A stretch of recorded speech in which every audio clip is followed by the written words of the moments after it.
اور دنیا کے مزے مل جائیں. جیسے کافر ہے، آج بھی کافر کی یہی سوچ ہے. دنیا کی ترقی، سائنسی ترقی، ٹیکنالوجی میں کمال، یہی ان کے نعرے ہیں اور اسی کے گرد ان کی پوری زندگی گھومتی ہے. آخرت انہوں نے اپنی ڈکشنری سے نکال دی ہے.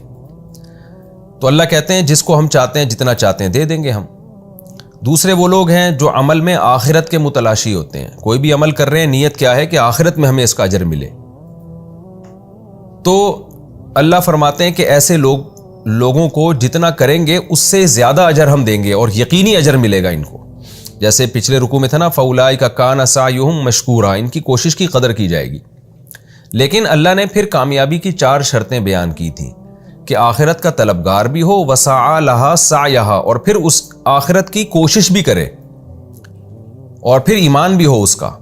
یعنی کوشش بھی کرے اور کوشش بھی وہ جو آخرت والی کوشش، اور پھر ایمان بھی ہو. تو اب وہ کوشش کیا ہے جو آخرت والی کوشش ہے؟ اس رکوع میں اللہ نے اس کا تذکرہ کیا ہے، اور ان چیزوں سے غیر مسلم محروم ہے. تو اللہ فرماتے ہیں کہ وہ کوشش میں سب سے پہلی چیز کیا ہے؟ وَقَضَىٰ رَبُّكَ أَلَّا تَعْبُدُوا إِلَّا إِيَّاهُ، تیرے رب نے فیصلہ کر دیا ہے کہ تم عبادت مت کرو مگر صرف اسی اللہ کی. تو اس میں 2 آرڈر دے دیے. ایک تو یہ کہ اللہ کی عبادت کرنی ہوگی تمہیں. غیر مسلم عبادت کا قائل نہیں ہے، ان کے ہاں اللہ ایک ثانوی درجے کی چیز ہے، جبکہ اسلام میں آخرت کی کوشش میں سب سے پہلا عمل کیا ہے؟ اللہ کی عبادت. سب سے پہلا جس کو آپ نے فوکس کرنا ہے وہ اللہ کی عبادت. اور دوسری چیز صرف اسی کی عبادت، اس کے ساتھ عبادت میں کسی کو شریک نہ کیا جائے. تو دونوں احکام اس آیت میں اللہ نے دے دیے. اور دوسرے نمبر پر سب سے پہلے ظاہر ہے اللہ کا حق ہوتا ہے، تو اللہ کے بعد مخلوق ہے نا. تو مخلوق کے حقوق میں سب سے پہلے والدین ہیں. تو قرآن میں اور بھی بہت ساری جگہوں پر اللہ نے اپنے حق کے بعد فوراً والدین کے حق کا تذکرہ کیا ہے. سورہ لقمان میں آپ دیکھ لیں، سورہ عنکبوت میں آپ دیکھ لیں. تو گویا یعنی اس سے پتہ چلتا ہے کہ اللہ کے حق کے بعد سب سے بڑا حق والدین کا ہے اسلام میں. تو یہ دونوں ساتھ ساتھ اللہ بیان کرتے ہیں. تو اگر آپ آخرت کے متلاشی ہیں نا، تو آپ کو سب سے پہلے اللہ کا حق دینا ہے اور اس کے بعد والدین کا. اور آپ دیکھ لیں غیر مسلم سوسائٹی میں سب سے کم حقوق اللہ کے ہیں اور سب سے کم حقوق والدین کے ہیں. بچوں کے حقوق ہیں، عورتوں کے حقوق ہیں، کتوں کے حقوق ہیں، بلیوں کے حقوق ہیں، کینگرو کے حقوق ہیں. بچوں کے لیے بوڑھوں کے بھی حقوق ہیں، بچوں کے لیے والدین کے کوئی حقوق نہیں. یعنی ایسے کوئی حقوق نہیں جو بچوں پہ ذمہ داری والدین کی ڈالی جائے. یہاں تو قرآن اولاد کو حکم دے رہا ہے نا، ریاست اسٹیٹ کو تھوڑی کہہ رہا ہے کہ تم والدین کو پالو. اولاد کو حکم دے رہا ہے کہ اپنے والدین کے ساتھ اچھا سلوک کرنا ہے. تو آخرت کا جو بھی طلبگار ہوگا اس کے لیے سب سے پہلے اللہ کی عبادت، اور اس میں کسی کے ساتھ اس کو شریک نہیں کرنا. عبادت میں نماز، زکوٰۃ، حج، یہ ساری عبادت کے جتنے احکام اسلام نے دیے یہ سب کے سب آ گئے. اور اس کے بعد والدین. اور یہ 2 حقوق ایسے ہیں کہ قرآن نے ان کے لیے کہیں قضا کا لفظ استعمال کیا، کہیں امارہ کا لفظ استعمال کیا، اور کہیں وصا کا لفظ استعمال کیا. دیکھیں 3 طرح سے آرڈر دیا جاتا ہے. ایک امارہ کہ اللہ حکم دیتا ہے تمہیں، ایک ہے قضا اللہ نے فیصلہ کر دیا ہے، ایک ہے وصینا ہم نے وصیت کر دی ہے. تو امارہ تو عام آرڈر ہے، قضا اس سے اونچے درجے کی چیز ہے، اور وصیت اس سے بھی اونچے درجے کی چیز ہے. تو قرآن نے یہ دونوں قسم کے الفاظ ماں باپ کے لیے اور توحید کے لیے استعمال کیے. کیا مطلب؟ جب ہم کسی کو آرڈر دیتے ہیں نا تم یہ کام کرو، تو اس میں اتنی تاکید نہیں ہوتی. اگر ہم یہ کہتے ہیں ہم نے یہ فیصلہ کر دیا ہے، تو فیصلے کا کیا مطلب ہوتا ہے؟ جیسے جج نے باقاعدہ دونوں فریق کے دلائل سن کر جب ایک فیصلہ کیا ہے تو اس فیصلے کو ریورس نہیں کیا جا سکتا اگر وہ سپریم کورٹ کا فیصلہ ہے. ظاہر تو اللہ کا فیصلہ بھی تو سپریم کورٹ سے بھی اوپر کا فیصلہ ہے نا. تو یہ انتہائی تاکیدی حکم کے لیے فیصلے کا لفظ استعمال ہوتا ہے کہ یہ میری طرف سے فیصلہ ہو چکا ہے. حکم میں ایسا ہوتا ہے کہ جب آپ کسی کو آرڈر دیتے ہیں تو اس میں اس بات کا احتمال ہوتا ہے، اگلا کہتا ہے کہ سر آپ میری بات سمجھیں، آپ نے مجھے آرڈر تو دیا لیکن اس میں تھوڑا سا سقم ہے، اس میں تھوڑا سا آپ کسی سے مشورہ لے لیں. تو پھر جو آرڈر دینے والا ہے وہ دوبارہ سوچ لیتا ہے اس پر. لیکن جب فیصلہ سنا دیا جاتا ہے اور فیصلہ بھی سپریم کورٹ کی طرف سے ہو جس کو چیلنج نہ کیا جا سکے، تو فیصلے کا مطلب اب تو اس پر عمل ہو کے رہے گا. تو قرآن نے توحید کے لیے اور ماں باپ کے ساتھ حسن سلوک کے لیے فیصلے کا لفظ استعمال کیا ہے. اور وصیت اس سے بھی بڑھ کے چیز ہے. وصیت کسے کہتے ہیں؟ جب کوئی دنیا سے جا رہا ہوتا ہے اس وقت جو آرڈر دیتا ہے اس آرڈر کو وصیت کہا جاتا ہے. جیسے کسی کا باپ دنیا سے جا رہا ہے اور وہ اپنے بچوں کو کہتا ہے بیٹا میں دنیا سے جا رہا ہوں اور میں تمہیں وصیت کر کے جا رہا ہوں کہ یہ کرو یہ کرو یہ کرو. تو یہ بھی انتہائی اہم حکم ہوتا ہے. فیصلے میں پھر بھی تھوڑا بہت عقل کے درجے میں امکان ہے کہ شاید واپس لے لیا جائے. وصیت میں امکان ہی نہیں ہوتا, کیونکہ جب آپ وصیت کرتے ہیں تو اس کے بعد مر جاتے ہیں آپ, تو وہ ایک پتھر پہ لکیر بن جاتا ہے وہ حکم, اب وہ چینج نہیں ہو سکتا. اور وہ حکم بھی انتہائی اہم حکم ہوتا ہے, کیونکہ مرتے ہوئے انسان چھوٹی موٹی باتیں نہیں کر رہا ہوتا. مرتے ہوئے انسان کو پتا ہے میں دنیا سے جا رہا ہوں, میں سلیکٹڈ احکام ہیں جو انتہائی امپورٹنٹ ہے میرے بچوں کے لیے, جن پر عمل کرنا, میں ان باتوں کا اس کو حکم دوں گا. تو قرآن نے وصیت کا لفظ بھی استعمال کیا مجازن. اللہ تو وصیت نہیں کرتا, یعنی اللہ تو دنیا سے نہیں جائے گا, وہ تو ہمیشہ سے ہمیشہ رہے گا, لیکن تاکید کے لیے وصیت کا لفظ استعمال کیا. تو اس سے پتہ چلتا ہے کہ قضا کا لفظ اور وصیت کا لفظ یہ بتا رہا ہے کہ اسلام میں اللہ کی عبادت اور توحید اور والدین کے ساتھ حسن سلوک کی کس قدر اہمیت ہے, اور آج ہماری سوسائٹی میں اس کا کیا حشر ہو رہا ہے اس کے ساتھ. تو اللہ فرماتے ہیں وَقَضَىٰ رَبُّكَ أَلَّا تَعْبُدُوا إِلَّا إِيَّاهُ, تیرے رب نے فیصلہ کر دیا ہے کہ تم عبادت مت کرو مگر صرف اسی اللہ کی. وَبِالْوَالِدَيْنِ إِحْسَانًا, اور والدین کے ساتھ اچھا سلوک کرو. دیکھیں احسان میں بار بار بتا چکا ہوں, کسی بھی عمل میں ایکسیلنسی پیدا کرنا, یعنی بہت اچھے طریقے سے والدین کے ساتھ پیش آؤ. اور پھر بوڑھے والدین کا اللہ نے الگ سے تذکرہ کیا. وجہ اس کی یہ ہے کہ جب والدین جوان ہوتے ہیں تو اولاد ان سے خدمت لے رہی ہوتی ہے. جیسے باپ کما کے کھلا رہا ہوتا ہے, ماں گھر میں خدمت کر رہی ہوتی ہے, اور ماں باپ کو اس وقت خدمت کی زیادہ ضرورت نہیں ہوتی. بڑھاپے میں معاملہ ہو جاتا ہے بالکل الٹا. اب وہ بیچارے کسی کام کے نہیں رہے, باپ ریٹائر ہو گیا ہے, اولاد کی ذمہ داری اب وہ کمائے, وہ اور پھر ریٹائر بھی ہو گئے, کما بھی نہیں رہا, اور پھر بوڑھا بھی ہو گیا ہے. بوڑھا ہونے سے طبیعت میں چڑچڑاپن پیدا ہو رہا ہے, بیماریاں آ رہی ہیں, تو وہ سوسائٹی کو بوجھ لگنے لگتے ہیں ایسے والدین. ماں بھی بوجھ لگنے لگتی ہے, باپ بھی بوجھ لگنے لگتا ہے. تو قرآن نے اس کنڈیشن میں ماں باپ کے حقوق بیان کیا جس کنڈیشن میں غیر مسلم اپنے والدین کو اولڈ ہاؤس میں جمع کراتا ہے, وہ گھر سے ہی نکال دیتا ہے اس کو. اس حالت میں جب آپ کو ان کی بالکل بھی ضرورت نہیں ہے لیکن ان کو آپ کی محبت کی بہت زیادہ ضرورت ہے, اس حالت کو قرآن فوکس کرتا ہے کہ اس سنگین حالت میں تمہیں انہیں چھوڑنے کی اجازت نہیں ہے, تو اس سے پہلے کہاں چھوڑنے کی اجازت ہوگی. اس سنگین حالت میں اللہ ان کے حقوق بیان کرتا ہے. تو یہ مطلب نہیں ہے کہ جوان والدین کے حقوق نہیں ہے, مطلب یہ کہ وہ حالت جس میں تمہارے لیے حقوق کی ادائیگی انتہائی مشکل ہو, اس حالت میں قرآن تمہیں حقوق کی ادائیگی کا پابند کر رہا ہے, تو اس سے پہلے تو بطریق اولا تم پابند ہوگے ان کے حقوق ادا کرنے پر. تو وہ حقوق کیا ہیں؟ اما یبلغن, کہ اگر ان دونوں میں سے کوئی ایک عندک تمہارے پاس پہنچ جائے بڑھاپے کو. تمہارے پاس میں اللہ نے اشارہ کر دیا کہ والدین ہمیشہ تمہارے پاس ہی رہیں گے. دیکھیں قرآن یہ بھی تو کہہ سکتا تھا نا کہ ان دونوں میں سے کوئی بھی بڑھاپے کو پہنچ جائے, چاہے کہیں بھی ہو دنیا میں, لیکن قرآن نے عندک کے لفظ میں اشارہ کر دیا کہ بڑھاپے میں والدین رکھنے کی چیزیں ہیں, ان کا بڑھاپا تمہارے پاس ہونا چاہیے, اولڈ ہاؤس میں نہیں ہونا چاہیے ان کا بڑھاپا. تو ان میں سے کوئی بھی تمہارے پاس بڑھاپے کو پہنچ جائے, احدہما, ان دونوں میں سے کوئی بھی, او کلاہما, یا دونوں بوڑھے ہو جائیں, فلا تقل لہما اف, تو اف یہ ایک علامت ہے. عربی میں اف ایک ایسا جملہ ہوتا تھا جو ایک بے ادبی کا جملہ سمجھا جاتا تھا. کسی بھی بات پر جب آپ کو اعتراض ہوتا ہے نا کہ یہ آپ نے کیا کہہ دیا, تو ایسے موقع پہ کسی بھی زبان میں جو لفظ استعمال ہوگا اس کو اف کہا جائے گا. تو یہ ایک علامت ہے. میں بار بار بتاتا ہوں نا, قرآن جزیات بیان کر کے قاعدے بیان کرتا ہے. تو اف, تبھی ہم فقہا لکھتے ہیں کہ کسی زبان میں اف کا لفظ وہ توہین کے لیے نہ ہو بلکہ عزت کے لیے ہو, تو وہاں اف بولنا بالکل جائز ہوگا. تو اس کے میں اف کا لفظ مراد نہیں ہے, مراد یہ ہے کہ کوئی بھی ایسا ورڈ استعمال کرنا, ایسا لفظ استعمال کرنا جس میں آپ کو یہ لگے کہ آپ ان کو جھڑک رہے ہیں, ڈانٹ رہے ہیں, آپ ان کے بات پر ناک منہ بنا رہے ہیں, تو یہ ایسا لفظ استعمال کرنا شریعت میں جائز نہیں ہوگا. فلا تقل لہما اف, تو ان کے لیے اف بھی مت کرو. اردو میں یہ اف اسی طرح استعمال ہوتا ہے جیسے عربی میں. ولا تنہرہما, اور ان کو جھڑکو مت. جھڑکو کسے کہتے ہیں؟ آپ کسی کی بات پہ جب ایسے رد کرتے ہیں مضبوطی کے ساتھ کہ سامنے والا اپنی بے عزتی محسوس کرنے لگے, اس عمل کو عربی میں نہر کہا جاتا ہے.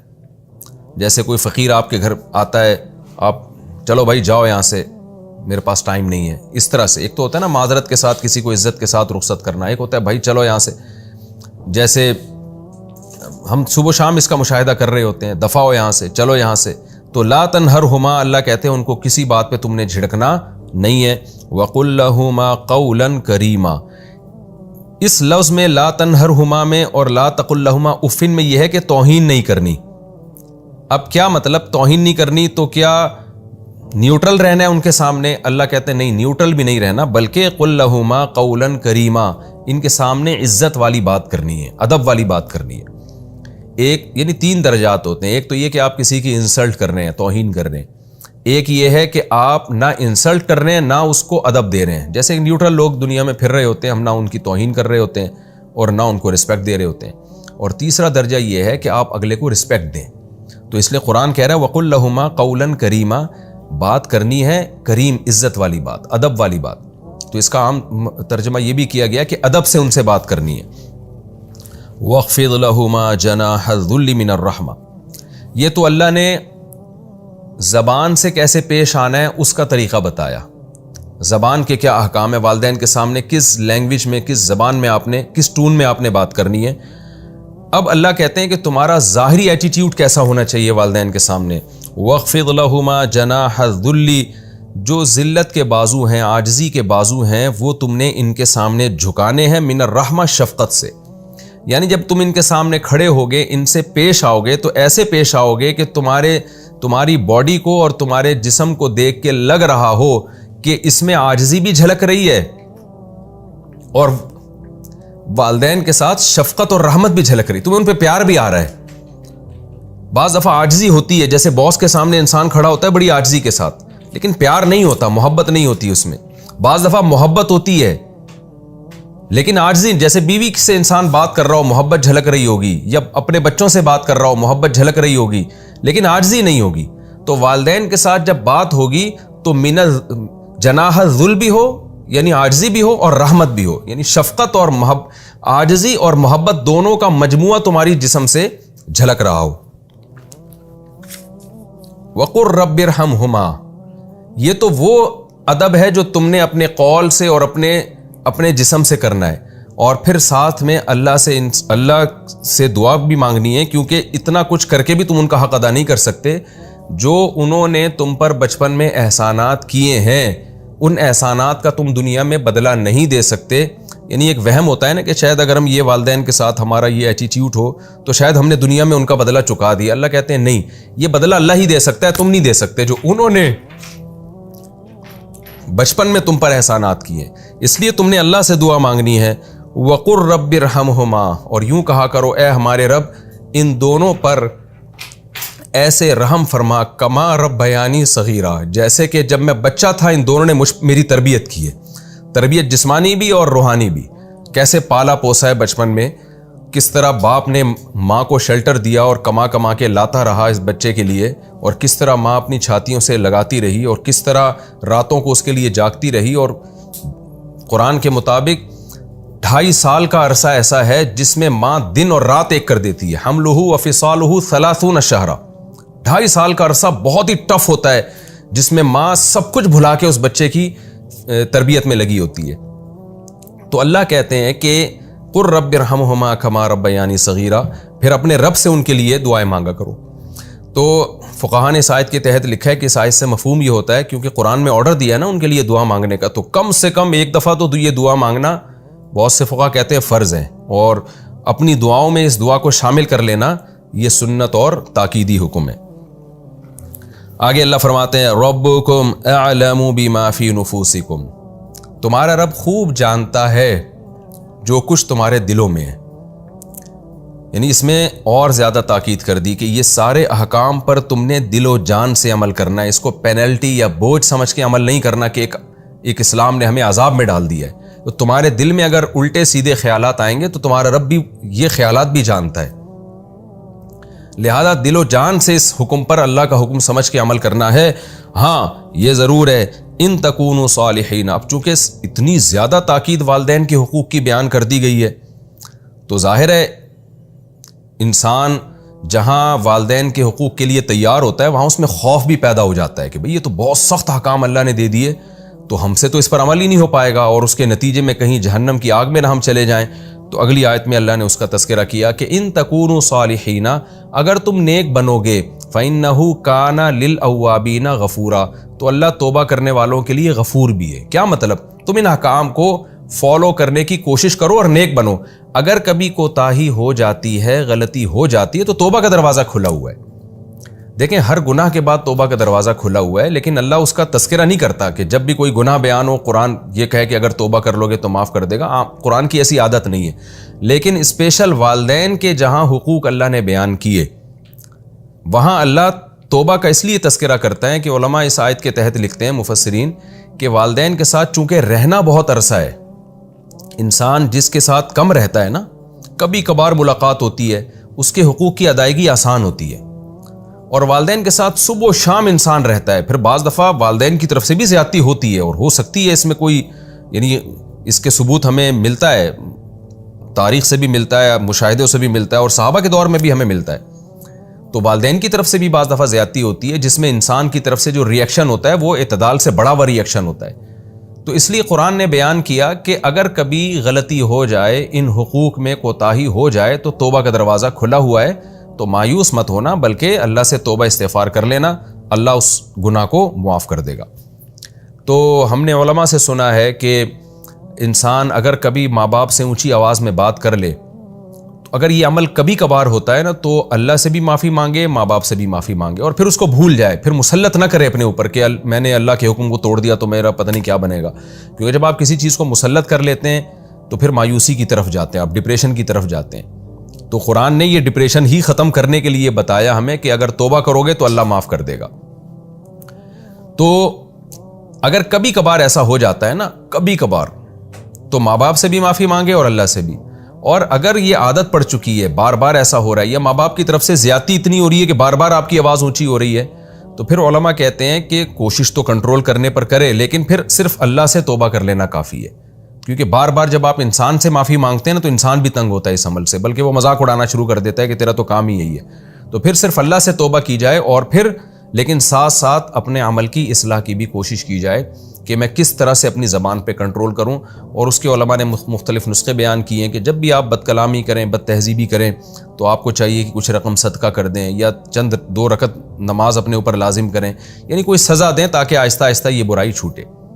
اور ایک بات جو سوسائٹی کے حالات کو دیکھ کر بیان کی جاتی ہے، وہ میں یہیں بیان کر دیتا ہوں، میں بھول نہ جاؤں، کہ بعض دفعہ ماں باپ کی طرف سے واقعی زیادتی اتنی ہوتی ہے اولاد پر کہ وہ بہت زیادہ اس کو ٹارچر کر رہے ہوتے ہیں. یہ چند کیسز ہی ہیں ہماری سوسائٹی میں. زیادہ تر اولاد والدین کی نافرمان ہوتی ہے، خوب سمجھ لیں.